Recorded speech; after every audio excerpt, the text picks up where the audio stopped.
What is up, everybody? Welcome back to our channel. My name is Al. And I'm Therese. And we are the Joneses. Listen, if you are new to our channel, please go ahead and hit that subscribe button and give this video a thumbs up. As some of you may know, we have paid off over $64,000 of debt in about 28 months. And our goal is to not go back into debt. So with that, in today's video, we're going to talk about how to save for big purchases.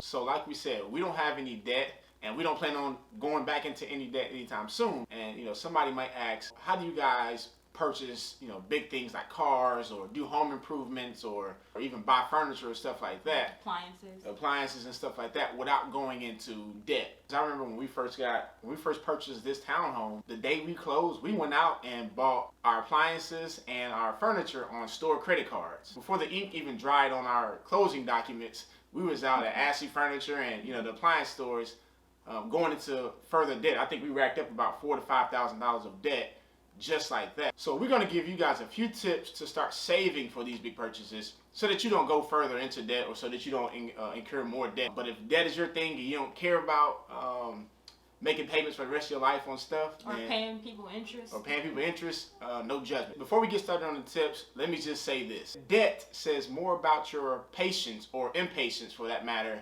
than it does your money management skills. Because the reality is, anything that you can finance, you can actually buy it with cash. It's just a matter of how long you're willing to wait or not wait to purchase whatever it is that you want to buy. What we don't want is you to fall into that trap of thinking, I don't have the cash, so I might as well go and finance it. Debt and loans are one of the most aggressively advertised and marketed products in America. So don't fall into that trap of feeling like, well, if I don't have the cash, I'll just go finance it and get into debt for it. There are ways you can buy big purchases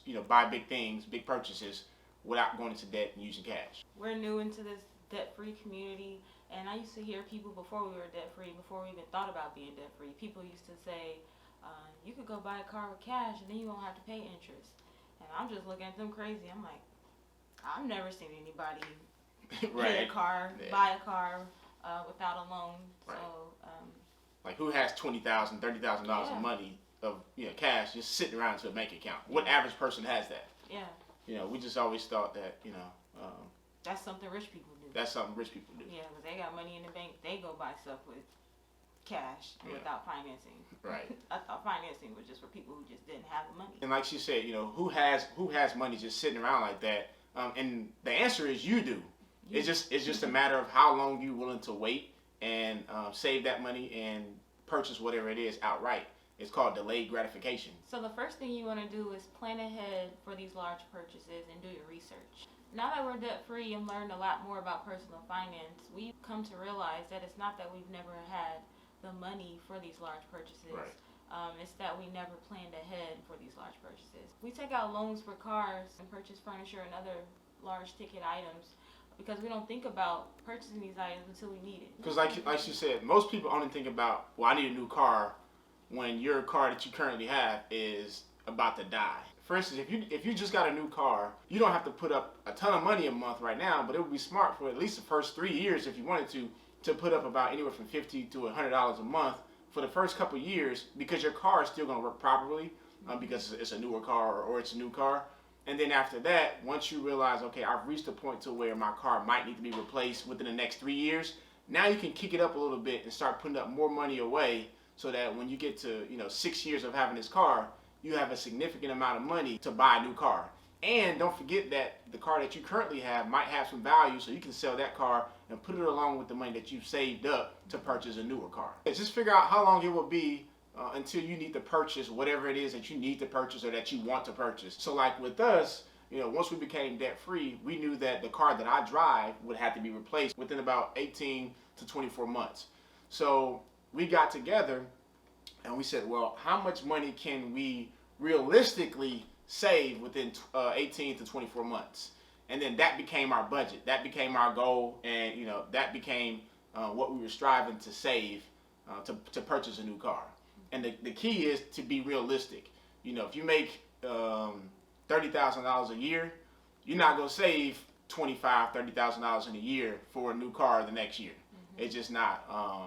It's just not plausible. Yeah, and if you make $30,000 a year, you shouldn't be looking at $30,000 cars. Right, and I'm glad you said that because the rule of thumb is however much money you make in a year, the rule of thumb is your car should not be worth more than half of what you make in a year. So if you make $100,000 a year in the household income, if there's two people making money, you shouldn't have cars. Both of your cars together shouldn't be worth more than $50,000.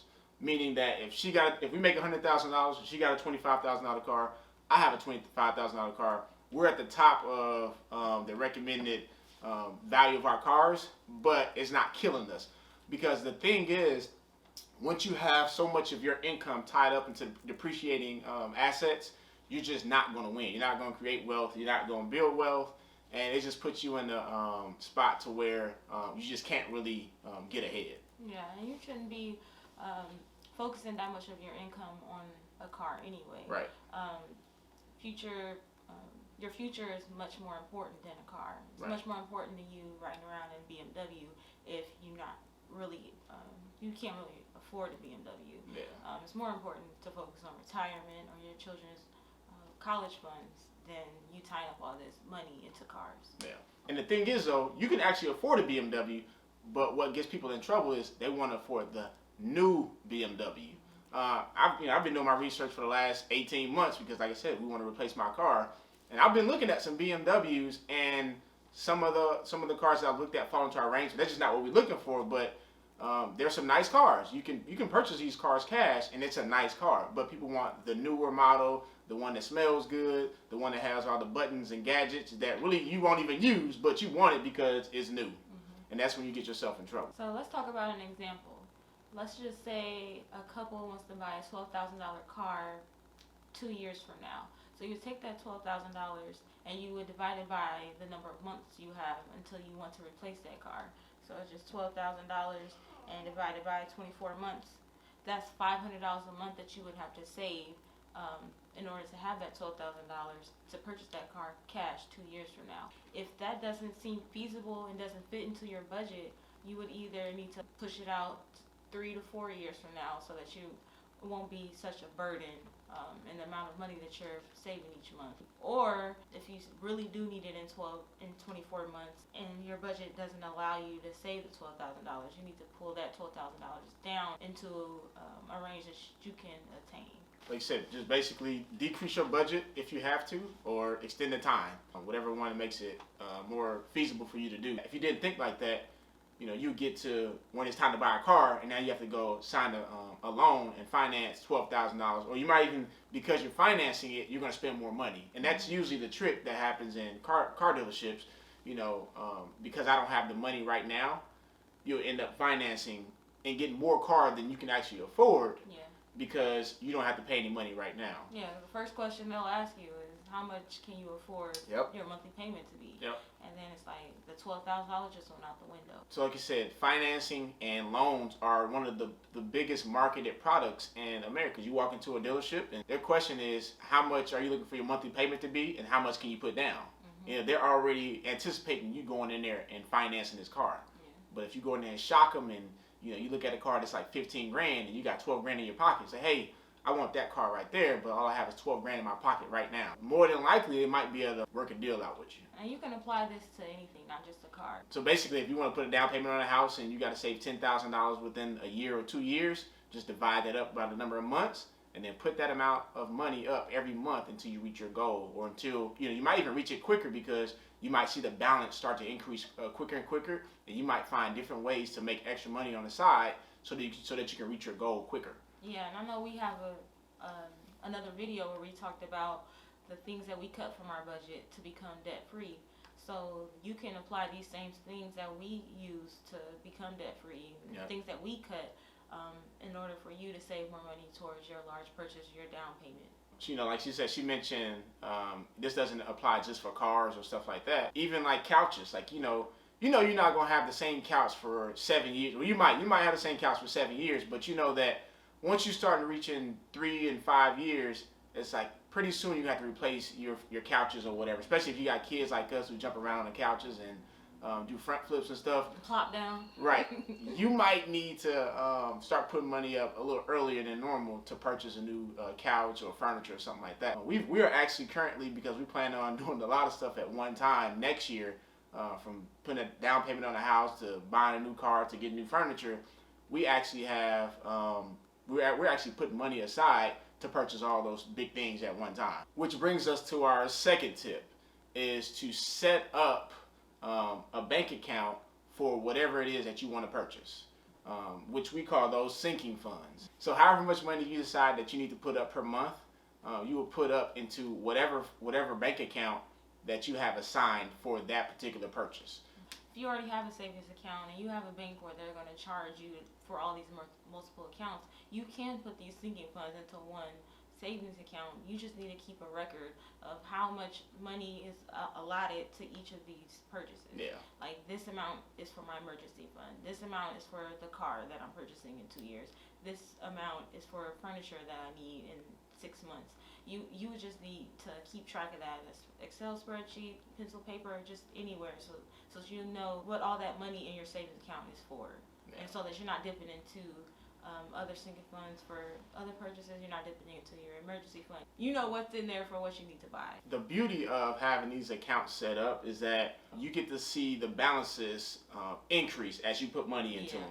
And what that does is, especially if you're somebody who's holding yourself accountable and disciplined, and you're making extra money and put money in those accounts. So now you're like, man, I'm getting closer and closer to my goal of buying this car or purchasing this furniture or getting closer to this down payment for this house that I want.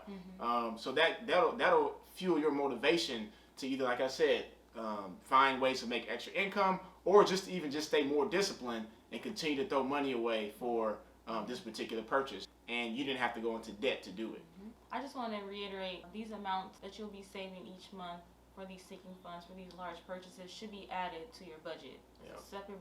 As a separate line on your budget, to make sure that each month these amounts are budgeted and you actually stick to it and transfer the money to the account, take it out, put it in an envelope, however you're saving for these purchases. Adding it to your budget will make sure that it gets done, and you're holding yourself accountable by putting it in your budget. All right, y'all. So thanks for hanging out with us. I hope you guys enjoyed this video. Don't forget to subscribe and give this video a thumbs up. Comment below and let us know what you think. Like I said, thanks for hanging out with us. We'll see y'all next week. Peace.